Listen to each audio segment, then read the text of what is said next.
माननीय सभापती महोदय, आज आपल्या सभागृहातून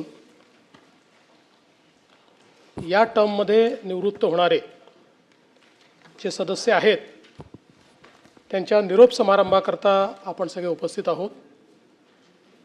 खरं म्हणजे मला नेहमी या गोष्टीचा आनंद वाटतो की हे सभागृह असं आहे की ज्या सभागृहामध्ये आलेले सदस्य, निवृत्त होणारे सदस्य सगळ्यांचं स्वागत होतं, त्यांच्याबद्दल चार चांगले शब्द बोलण्याची संधी सगळ्यांना मिळते आणि म्हणून हा एक अतिशय महत्त्वाचा अशा प्रकारचा सोहळा आहे असं मी समजतो।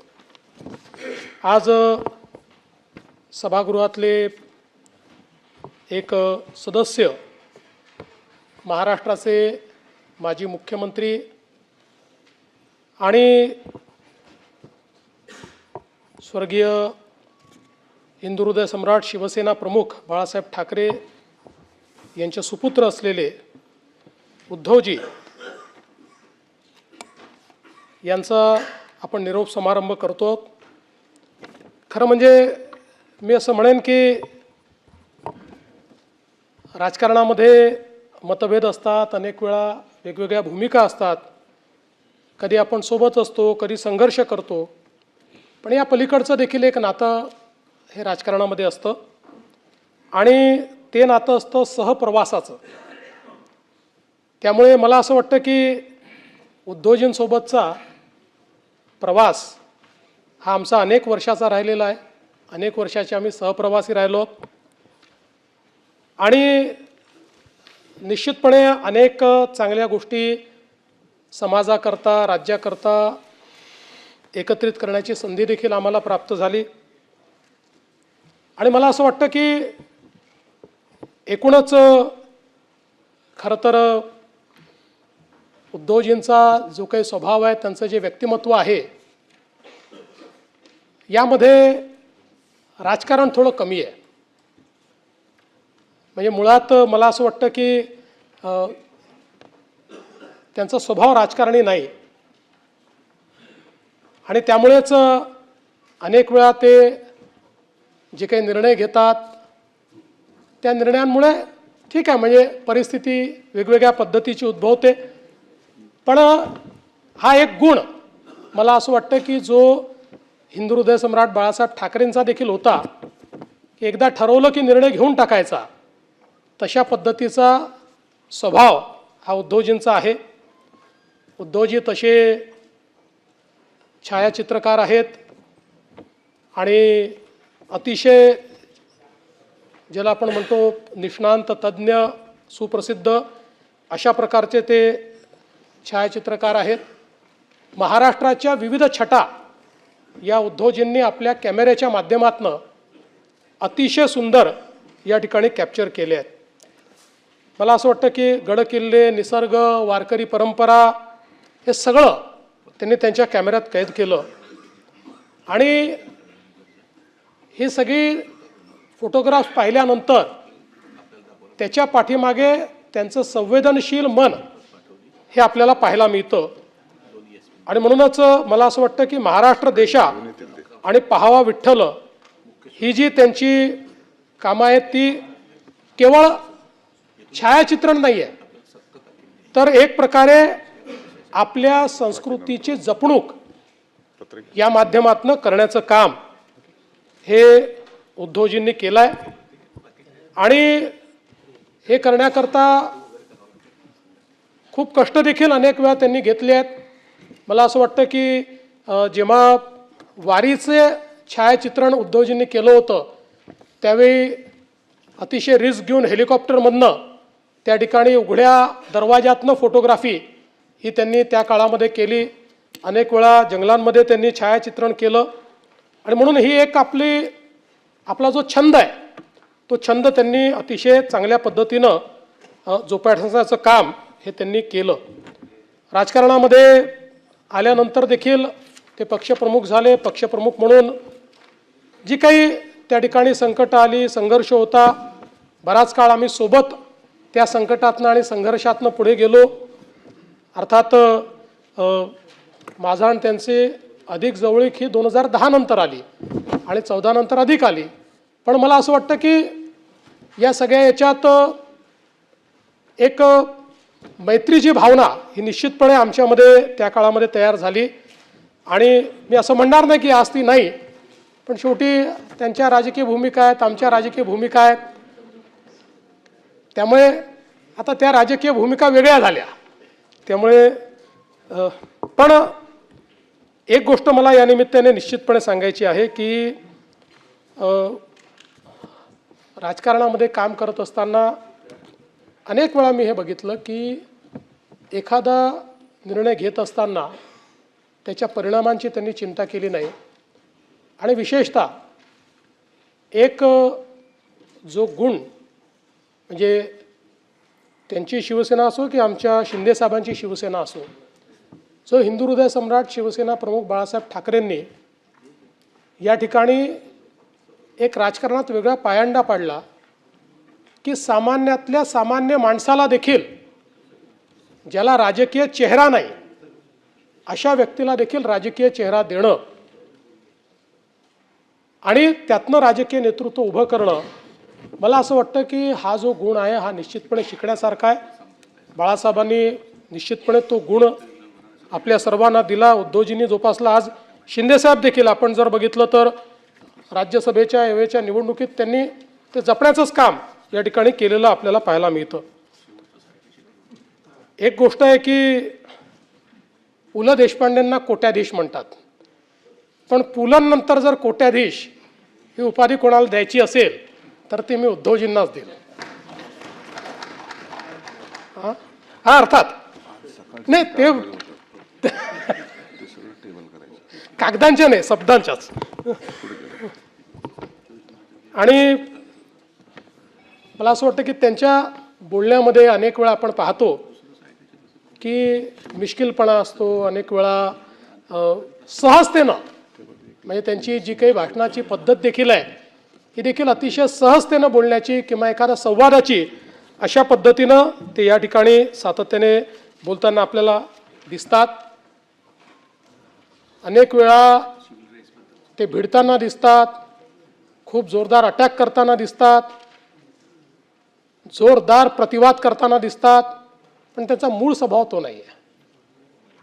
त्यांचा मूळ स्वभाव जो आहे तो मला असं वाटतं की थोडा शांत आहे, संयमी आहे, संबंध ठेवण्याचा त्यांचा मूळ स्वभाव आहे. पण राजकारणात आपल्याला वेगवेगळ्या प्रकारचा आवेश आणावा लागतो, त्याप्रमाणे तो आवेश देखील आणताना आपण त्यांना पाहतो. पण या सगळ्या परिस्थितीमध्ये मला एक गोष्ट निश्चितपणे अशी वाटते की आता या सभागृहामध्ये ते 6 वर्ष होते, कदाचित त्यांनी ठरवलं तर पुढच्या वेळेसही ते 6 वर्ष या ठिकाणी येतील.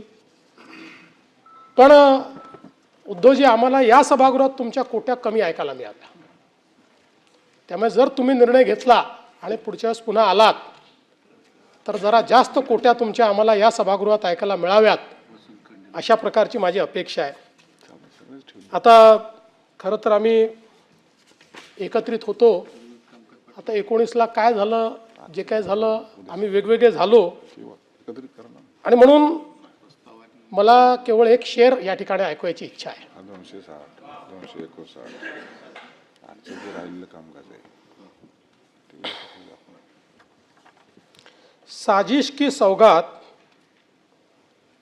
पहनकर बैठ गए, अनचाहे हालात पकड़कर बैठ गए. साजिश की सौगात पहनकर बैठ गए, अनचाहे हालात पकड़कर बैठ गए. जिनको मेरा हाथ पकड़कर चलना था, हैरत है वो बात पकड़कर बैठ गए.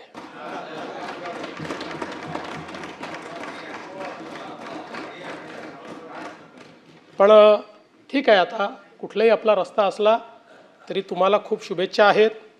तुम्हाला उत्तम आरोग्य मिळो, तुमचं नेतृत्व अशाच प्रकारे सगळ्या पक्षाला मिळत राहो आणि राजकारणामध्ये तुमची प्रगती होत राहो, अशा प्रकारच्या शुभेच्छा आज पुन्हा नाही, पुन्हा येईन माझा आहे. पुन्हा भेटू. नाही ते तर भेटूच, त्याला काय. त्यामुळे आपल्याला मी मनापासून शुभेच्छा देतो. डॉक्टर नीलमताई गोरे विधान परिषदेच्या उपसभापती आणि ज्येष्ठ नेत्या. खरं म्हणजे नीलमताई डॉक्टर आहेत, लेखिका आहेत, सामाजिक कार्यकर्त्या आहेत आणि महिलांच्या विषयांवर सातत्याने झटणाऱ्या त्या आहेत. एक मोठी विचारांची, साहित्यिकांची पार्श्वभूमी असलेल्या नीलमताई या सातत्याने सामान्य महिलांकरता झटत असलेल्या आपण त्या ठिकाणी बघितल्या. आणि जे काही विचारवंत आहेत त्या विचारवंतांच्या शृंखलेला बळकटी देणाऱ्यांपैकी म्हणून आपण नीलमताईंकडे त्या ठिकाणी पाहतो. खरं तर एक आमदार म्हणून काम करण्यापेक्षा एक सामाजिक कार्यकर्ता म्हणून नीलमताई सातत्याने काम करतात. आणि कुठेही एखादी घटना घडली, सामाजिक असेल किंवा महिलांच्या प्रती असेल, त्या ठिकाणी नीलमताई पोचतात. पोचून त्या ठिकाणची परिस्थिती हाताळतात. त्या संदर्भात त्या व्यक्तीचा आवाज हा शासनाकडे पोचला पाहिजे याकरता त्या सातत्याने प्रयत्न करतात. आणि म्हणूनच मला असं वाटतं की एक वेगळी प्रतिमा, एक ज्या काही आमच्या महिला नेत्या आहेत त्या नेत्यांमध्ये एक वेगळी प्रतिमा असलेल्या नेत्या म्हणून नीलमताईंकडे आपण पाहतो. खरं म्हणजे पंढरपूरच्या पवित्र भूमीमध्ये त्यांचा जन्म झालेला आहे आणि त्यामुळे त्या मातीचा जो काही सुगंध आहे तो त्यांच्या कार्यामध्ये देखील आपल्याला पाहायला मिळतो. अभ्यास आणि संवेदनशीलता हे दोन गुण जे त्यांच्याकडे आहेत ते निश्चितपणे शिकण्यासारखे आहेत. आणि कुठलीही गोष्ट समजून घेऊन त्या विषयावर आपलं मत मांडणं, त्या संदर्भात आकलन करणं हे सातत्याने ते करताना आपल्याला पाहायला मिळतात. त्या एक प्रभावी लेखिका देखील आहेत. आणि यासोबत घरगुती हिंसाचार, बलात्कार, छळ अशा ज्या विविध गोष्टींनी महिला प्रताडित होतात, अशा सगळ्या महिलांना न्याय मिळवून देण्याकरता हक्काचं घर म्हणून नीलमताईकडे पाहिलं जातं. त्यांनी जवळपास 5,000 पेक्षा जास्त महिलांना स्वतः कायदेशीर मदत ही त्या ठिकाणी मिळवून दिलेली आहे. कुठलीही घटना असो, म्हणजे लातूरचा भूकंप असो, गुजरातमधला भूकंप असो, मुंबईतला बॉम्बस्फोट असो, अशा प्रत्येक संकटामध्ये नीलमताई सातत्याने पुढे असतात. त्या ठिकाणी स्वतः जाऊन जे काही आपल्याला करता येईल ते करण्याचा त्या प्रयत्न करतात. त्यांनी विधान परिषदेमध्ये आत्ताच शिंदे साहेबांनी सांगितलं नवीन रेकॉर्ड केलेला आहे आणि पुढे अनेक रेकॉर्ड त्या करणार आहेत. पण विधानमंडळात त्या उपसभापती असल्या तरी आपल्याला व्याख्यान देतात, इथे असल्या तरी व्याख्यान देतात. आणि याच्या व्यतिरिक्त त्या एक व्याख्यात्या म्हणून 1000 पेक्षा जास्त ठिकाणी विविध विषयांवर व्याख्यान देण्याचं काम हे नीलमताईंनी केलं आहे. आणि 6000हून अधिक चर्चासत्रांमध्ये सहभागी होण्याचा विक्रम हा खरं म्हणजे त्यांच्या नावाने आहे. पक्षाच्या प्रवक्त्या म्हणून असेल किंवा इतरही ज्या काही जबाबदाऱ्या त्यांच्याकडे आहेत त्या अतिशय हिरिरीने त्या पार पाडत असतात. खरं म्हणजे उरल्या कहाण्या या कथासंग्रहाला महाराष्ट्र साहित्य परिषदेचा पुरस्कार प्राप्त झाला आहे. नारी पर्व, माणूसपणाच्या वाटेवर, महिला आणि समाज, एक प्रवास संघर्षाच्या यासारखी अनेक पुस्तकं ही त्यांनी लिहिली आणि महिला प्रश्नांवरील कायदे, धोरणे आणि सामाजिक वास्तव या संदर्भात त्यांनी अतिशय सखोल लेखन केलं आहे. अनेक देशांचा प्रवास हा त्यांनी केला आहे आणि भारताच्या राष्ट्रपतींच्या हस्ते त्यांना विधान परिषदेतील उत्कृष्ट भाषणाचा पुरस्कार देखील प्राप्त झालेला आहे. त्यामुळे निश्चितपणे मला असं वाटतं की या सभागृहामध्ये सभागृहाचा उपयोग सार्थक कामाकरता करणाऱ्या सदस्यांपैकी एक नीलमताई आहेत. त्यांना मी पुढील आयुष्यासाठी आणि खूप शुभेच्छा देतो. उत्तम आरोग्य आपल्याला लाभावं.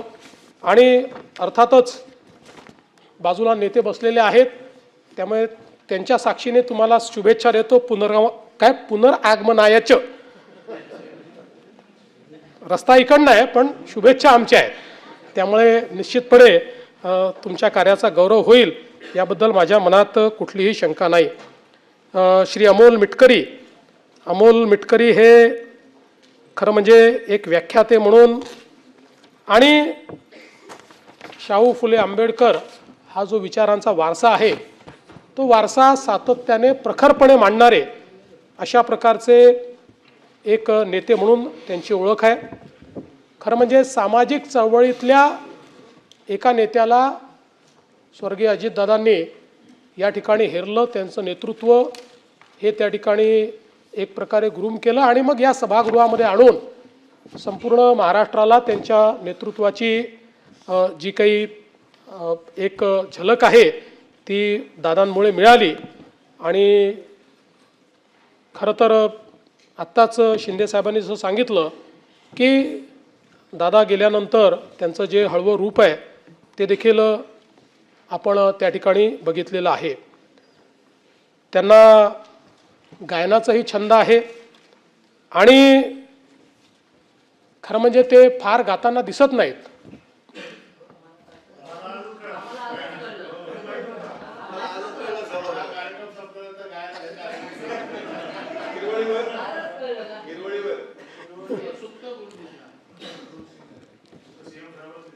सिक्रेट गायक आहेत ते. पण मला असं वाटतं की गायनापेक्षाही प्रबोधनपर व्याख्यानं करणं हा त्यांचा एक छंद राहिलेला आहे.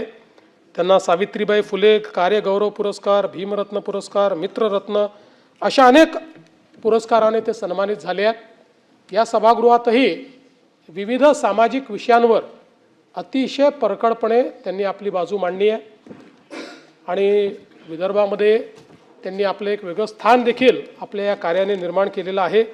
त्यामुळे निश्चितपणे अमोलजी आपल्या या आक्रमक शैलीला मी खूप शुभेच्छा देतो. आपल्याला भरपूर मोठं अजून राजकीय आयुष्य आहे, त्याकरता मी तुम्हाला खूप शुभेच्छा देतो आणि आपलं जे काही नेतृत्व आहे ते असंच पुढे जात राहो, आपल्याला उत्तम आरोग्य लाभो अशा प्रकारची आपल्याला मी मनापासून शुभेच्छा देतो. शशिकांतजी शिंदे, जसं आत्ताच एकनाथरावांनी सांगितलं की साताऱ्याच्या मातीतून तयार झालेला पैलवान म्हणून शशिकांतजींना आपण सगळे ओळखतो आणि निश्चितपणे त्यांनी स्वतःच्या मेहनतीतून एक स्वतःचं नेतृत्व उभं केलं. विशेषतः माथाडी आणि कामगार चळवळीत एक मोठं योगदान त्यांचं राहिलेलं आहे आणि सातत्याने संघटना चालवायची, अधिकारांकरता लढायचं, या सगळ्या गोष्टी जरी असल्या तरी देखील गेल्या काही वर्षाच्या मी जे काही त्यांच्यासोबत सातत्याने माझ्या चर्चा होतात किंवा अनेक वेळा शिष्टमंडळात आम्ही भेटतो, तर गेल्या 10 वर्षातला माझा अनुभव आहे की शशिकांतजी हे आपल्या विषयांकरता आग्रही असतात, पण त्याचसोबत राज्याची परिस्थिती काय आहे, राज्याच्या हिताचं काय आहे हे समजून घेण्याची मानसिकता देखील शशिकांतजींची मी नेहमी पाहिली आहे. आणि मला असं वाटतं की कामगार नेते हे टोकाचे आग्रही असले पाहिजेत, पण टोकाचा आग्रह असताना त्या ठिकाणी सिस्टीम कोलॅप्स होणार नाही अशा पद्धतीनं हे काम झालं पाहिजे.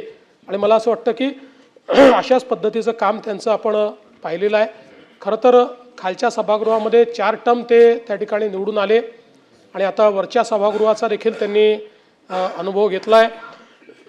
त्यांनी जलसंपदाचे मंत्री म्हणून देखील त्या ठिकाणी काम केलेलं आहे आणि त्यांना देखील 2004-05चा उत्कृष्ट भाषण पुरस्कार हा प्राप्त झाला आहे. खरं तर 1990 पासून सामाजिक, शैक्षणिक आणि सांस्कृतिक अशा सर्व कार्यांमध्ये ते सहभागी राहिले आणि वेगवेगळ्या युनियनची स्थापना करणे किंवा काही युनियन्समध्ये जी एक मोठी त्या ठिकाणी परंपरा आहे ती परंपरा निभवणे हे काम त्यांनी केलं आणि म्हणून साताऱ्यासोबत नवी मुंबई हे देखील त्यांचं कार्यक्षेत्र राहिलेलं आहे. त्याही ठिकाणी मला असं वाटतं की वेगवेगळ्या पद्धतीनं त्यांचं काम हे सातत्याने सुरू असतं आणि कष्टकऱ्यांच्या मागण्यांकरता सातत्याने ते आग्रही भूमिका घेत असतात. एखादा कायदा आला, एखादा नियम झाला, एखादा निर्णय झाला की अतिशय हिरिरीने त्या विषयात कामगार हिताचं काय आहे हे मांडण्याचं काम शशिकांतजी या ठिकाणी करत असतात. आणि म्हणूनच मला असं वाटतं की सामान्य माथाडी कामगाराचा आवाज म्हणून या सभागृहामध्ये शशिकांतजी एक प्रकारे नेतृत्व करत असतात. त्यांच्याकडे खरं तर बाकीही जे काही म्हणजे शेतीसारखे विषय असतील किंवा इतर विषय असतील त्यातही त्यांना अतिशय चांगली माहिती आहे आणि त्या सगळ्या विषयात देखील ते सातत्याने काम करत असतात. माझी शशिकांतजी आपल्याला खूप माझ्या शुभेच्छा आहेत. आपण अशाच प्रकारे ही जी काही कामगार चळवळ आहे ती उत्तमपणे चालवत राहावी आणि आता ज्या काही अर्थव्यवस्थेच्या नवीन गरजा आहेत त्या गरजा ओळखून कामगारांच्या हिताकरता पण अर्थव्यवस्था चालली पाहिजे अशा दृष्टीनं कसं कार्य करता येईल याकरता तुमचं सहकार्य हे आम्हाला नेहमीच मिळत राहील ही मला अपेक्षा आहे. तुमच्यासारखा एक आक्रमक आणि अभ्यासू नेता या सभागृहामध्ये आपण अतिशय उत्तम काम केलेलं आहे. त्यामुळे आपल्याला देखील मी भविष्याच्या खूप खूप शुभेच्छा देतो. आपल्याला उत्तम आरोग्य मिळावं आणि आपल्यालाही भविष्यात नेतृत्वाची वेगवेगळी संधी मिळावी अशा प्रकारच्या शुभेच्छा मी या ठिकाणी देतो. याचप्रमाणे या ठिकाणी राजेश राठोडजी हे खरं म्हणजे जालना जिल्ह्यातले मराठवाड्यातले आहेत. मराठवाड्यामध्ये शैक्षणिक क्षेत्र असेल, सहकाराचं क्षेत्र असेल, वेगवेगळ्या क्षेत्रामध्ये त्यांनी अतिशय चांगलं काम केलं आहे. महाविद्यालयीन जीवनापासनं एक संघटक म्हणून त्यांनी कार्य केलं आणि संघटनेचा एक मोठा अनुभव त्यांना आहे. विशेषतः महाविद्यालयीन जीवनात एक युवक नेते म्हणून विद्यार्थी चळवळ करणे, आंदोलनं करणे त्यामध्ये ते खूप सक्रिय राहिले. खरं तर त्यांचा मूळ जो पेशा आहे तो शिक्षकाचा आहे, पण त्यांनी विविध संघटनांमध्ये अतिशय चांगलं काम केलं. सामाजिक, शैक्षणिक, कृषी आणि सहकार या चारही क्षेत्रांमध्ये विविध संस्थांमध्ये ते काम करतात. त्यांचा अतिशय जवळचा संबंध आहे. या ठिकाणी जगदंबा शिक्षण प्रसारक मंडळ असेल, बंजारा क्रीडा शिक्षण मंडळ असेल, सुधाकरराव नाईक शिक्षण प्रसारक मंडळ असेल, ऑल इंडिया बंजारा सेवा संघ असेल, मागासवर्गीय दूध उत्पादक संस्था असेल, मंठा फार्मर प्रोड्युसर कंपनी असेल किंवा अगदी डॉक्टर बाबासाहेब आंबेडकर मराठवाडा विद्यापीठाचे सिनेट सदस्य म्हणून असेल, अशा विविध क्षेत्रांमध्ये त्यांनी हे कार्य केलं आणि शैक्षणिक कार्य करतानाच त्यांना राजकारणाची गोडी लागली आणि त्यातनं त्यांची जी काही राजकीय कारकीर्द आहे ही जिल्हा परिषदेतनं सुरू झाली आणि त्यानंतर या सर्वोच्च सभागृहापर्यंत ते पोचले. विधिमंडळामध्येही विविध समित्यांचं प्रमुख म्हणून त्यांनी काम केलं. बंजारा समाजामध्ये एक अतिशय ज्याला आपण या ठिकाणी आक्रमक नेता म्हणून त्यांच्याकडे आपण पाहतो. त्यांना अनेक पुरस्कार देखील या ठिकाणी मिळाले आणि विशेषतः मराठवाडा भूषण पुरस्कार या पुरस्काराने देखील त्यांचा गौरव करण्यात आला. त्यामुळे त्यांचं देखील मी अतिशय मनापासनं या ठिकाणी अभिनंदन करतो. त्यांनाही उत्तम आरोग्याच्या शुभेच्छा देतो आणि भविष्यात त्यांना देखील मला असं वाटतं की चांगलं राजकीय नेतृत्व करण्याची संधी मिळावी अशी प्रार्थना करतो. संजय कोकळाबाई किसनराव केणेकर.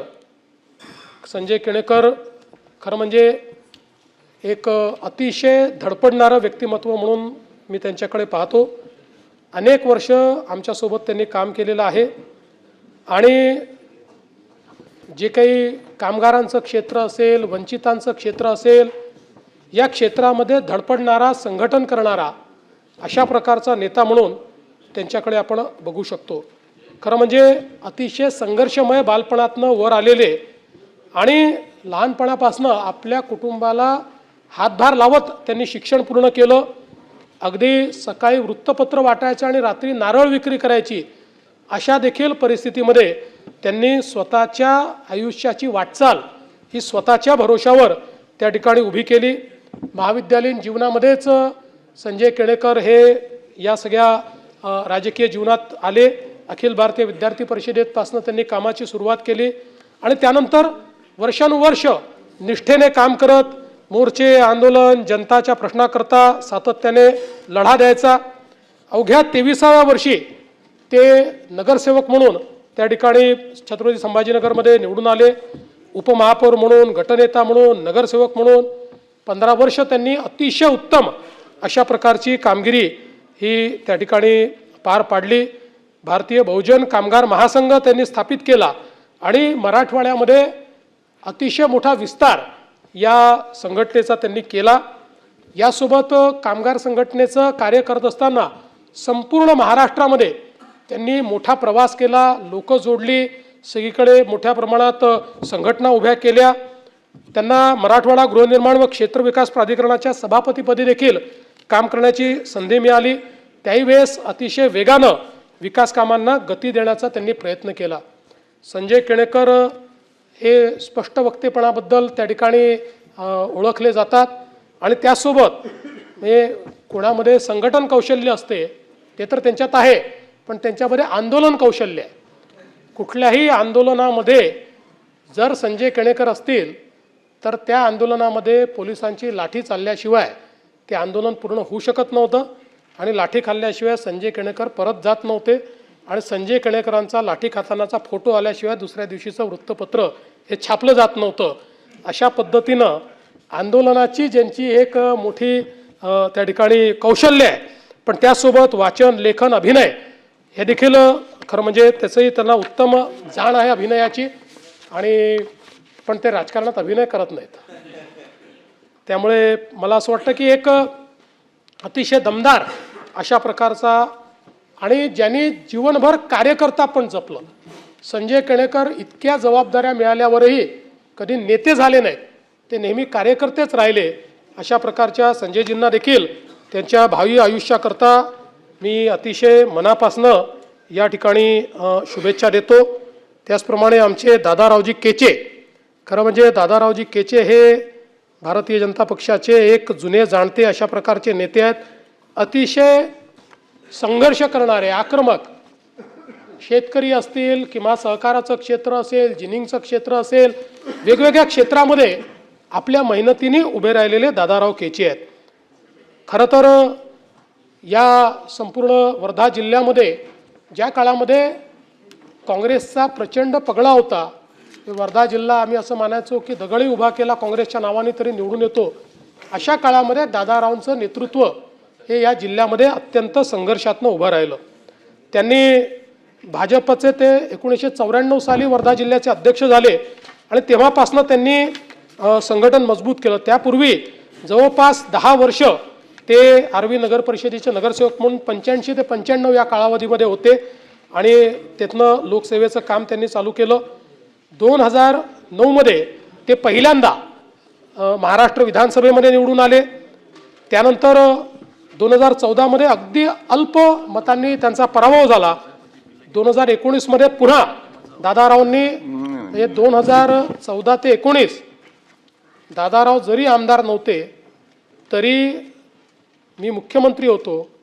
माझ्या कार्यालयामध्ये सर्वाधिक पत्र देणारा जर कोणी नेता असेल तर ते दादाराव होते आणि एखादा आमदार जेवढा पाठपुरावा करेल तेवढा पाठपुरावा दादाराव प्रत्येक गोष्टीचा करायचे. आणि म्हणूनच पुन्हा एकदा 2019 साली ते अतिशय चांगल्या मताने निवडून आले आणि त्यांनी त्या आपल्या कार्यकाळामध्ये अतिशय चांगलं काम हे केलं. नंतरच्या काळामध्ये त्या ठिकाणी त्यांचं काम चांगलंच होतं, पण आम्ही एक तरुण नेतृत्व आणण्याचा निर्णय घेतला. पण त्यांचं कार्य जे त्यांनी इतके वर्ष केलेलं आहे ते पाहता पक्षाने निर्णय घेतला की दादारावांना विधान परिषदेवर पाठवलं पाहिजे. आणि दादाराव हे अविरत काम करणारे अशा प्रकारचं व्यक्तिमत्व आहे. थोडे दादाराव आक्रमक जास्त आहेत कधी कधी, पण ते नाही, ते तसेच आहेत, म्हणजे वरून गरम दिसतात पण थंडही लवकर होतात. त्यामुळे त्यांची जी काही ती आक्रमकता आहे ती तुम्ही समजून घेतली की मग दादाराव, आणि शेवटी इतके वर्ष पक्षाच्या मुशीत तयार झालेला कार्यकर्ता असल्यामुळे त्यांना ती शिस्त देखील नीट माहिती आहे. आणि मला असं वाटतं की विशेषतः माझ्याकडे असेल किंवा गडकरी साहेबांकडेही दादाराव गेले आणि काम झालं नाही असं कधीच होत नाही. त्यामुळे त्यांनी अनेक रस्ते, पूल गडकरी साहेबांच्या मागे लागून वर्धा जिल्ह्यामध्ये आणि आर्वी मतदारसंघामध्ये अत्यंत चांगलं कार्य हे त्यांनी त्या ठिकाणी केलं आहे. आणि म्हणून म्हणजे दादारावांचं या ठिकाणी खरं तर अजून जी काही काम करण्याची त्यांची ताकद आहे ती अजून अनेक वर्ष आहे. त्यामुळे निश्चितपणे त्यांना उत्तम संधी मिळत राहील आणि त्यांचं जे नेतृत्व आहे ते असंच पुढे जात राहील याबद्दल माझ्या मनामध्ये कुठलीही शंका नाही. मी दादारावांना मनापासून या ठिकाणी शुभेच्छा देतो. यासोबत संदीप दिवाकरराव जोशी. संदीप आज या ठिकाणी नाहीत, ते काही कारणाने आजारी आहेत. पण संदीप दिवाकरराव जोशी हे देखील अतिशय बालवयापासनं राष्ट्रीय स्वयंसेवक संघाचे स्वयंसेवक म्हणून, त्यानंतर भारतीय जनता युवा मोर्चा, भारतीय जनता पार्टी अशा विविध पदांवर त्यांनी काम केलं. नागपूरमध्ये महानगरपालिकेत अनेक वर्ष ते निवडून आले. महानगरपालिकेचे स्थायी समितीचे अध्यक्ष म्हणून, महानगरपालिकेचे महापौर म्हणून त्यांनी काम केलं. आणि एक संघटक म्हणून त्यांच्याकडे पाहिलं जातं. एक ज्याला कुठलाही कार्यक्रम दिला तर तो कार्यक्रम अतिशय चांगल्या पद्धतीनं ते करतात. नागपूरमध्ये आमच्या गडकरी साहेबांचा अतिशय फ्लॅगशिप 2 कार्यक्रम होतात, सांस्कृतिक महोत्सव आणि क्रीडा महोत्सव, ज्याच्यामध्ये जवळपास विदर्भातनं 20-25 हजार लोक येतात. हे सगळे कार्यक्रम आयोजित करण्याचं काम हे संदीपजींचं असतं. नुकतंच त्यांनी एक अतिशय सुंदर अशा प्रकारचं डायग्नोस्टिक सेंटर सुरू केलं. त्याच्यापूर्वी अनेक वर्ष नागपूरच्या मेडिकल कॉलेजमध्ये, मेयोमध्ये ते त्या ठिकाणी दीनदयाल थालीच्या नावाने उपक्रम चालवतात. आणि 10 रुपयामध्ये सगळ्यांना जेवण, जे काही तिथे लोक असतील किंवा त्या ठिकाणी येणारे गोरगरीब असतील त्यांना ते जेवण देण्याचं काम करतात. महापौर म्हणूनही त्यांनी एक अतिशय वेगळी अशा प्रकारची आपली प्रतिमा ही त्या ठिकाणी तयार केली. आणि एक ॲक्टिव्ह महापौर म्हणून, एक ज्याला म्हणतो वेगवेगळ्या योजना राबवणारा महापौर म्हणून संदीपजींनी एक आपली वेगळी प्रतिमा तयार केली.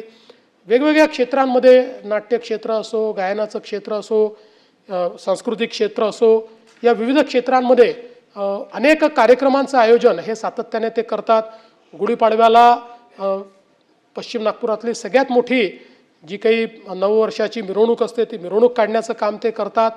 आणि हे सगळं करत असताना त्यांचा मूळ पिंड हा एक ज्याला आपण म्हणू शकतो की एका संघटकाचा किंवा एका समाजसेवकाचा आहे.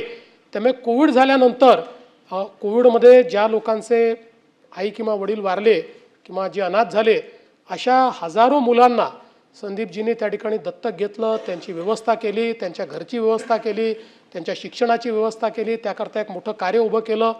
अनाथ मुलांकरता देखील वेगवेगळ्या प्रकारची कार्य त्यांनी उभी केली. आणि म्हणून एक संवेदनशील नेता म्हणून त्यांच्याकडे आपण बघत असतो.